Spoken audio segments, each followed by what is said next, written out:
We've been following the recall of more than 2.5 million GM cars in connection with a defect that has killed at least 13 people. An ignition switch malfunction can cause the car to shut down suddenly. Today, a family that lost 2 loved ones filed suit, and Jeff Glor spoke with them. On April 2nd, 2009, this Chevy Cobalt was hit head-on by a drunk driver an hour and a half outside Pittsburgh. 73-year-old Esther Matthews and her 13-year-old granddaughter Grace Elliott were killed. They were not wearing seatbelts, but the airbags never deployed. The lone survivor was Matthews' great-grandson, an 11-month-old baby boy who was in the back seat. His mother is Marie Buzzard. And they said, he's paralyzed, and, you know, as a parent, that's like, you can't even comprehend, like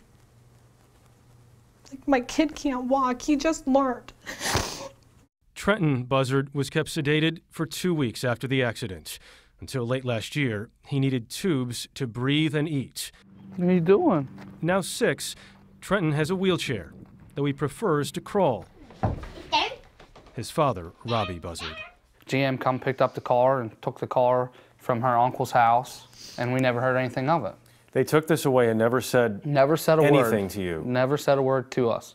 If them airbags was able to deploy, I believe they'd still be standing here today. This report, filed by the National Highway Traffic Safety Administration 10 months after the crash, shows the Cobalt's ignition switch was in the accessory position. That means the airbags, power brakes, and power steering were not working. Has anyone ever said sorry to you? Never, never. Not even an email, a phone call, a letter, nothing, nothing. Ooh, I like that, Glor. The Buzzards say they're speaking out now in part because they don't want others to go through what they have. This is a lifetime problem for my son. Not only for me and my wife, but for him. He has to live with this every single day of his life, and that's not right.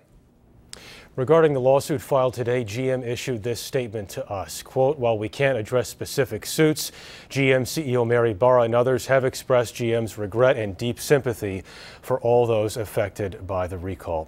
Scott, this week GM is resending a letter to owners of these cars saying the cars are still safe to drive, they say, as long as owners use the key only on the key ring. Nothing else on the key ring. That's right. Jeff, thanks very much.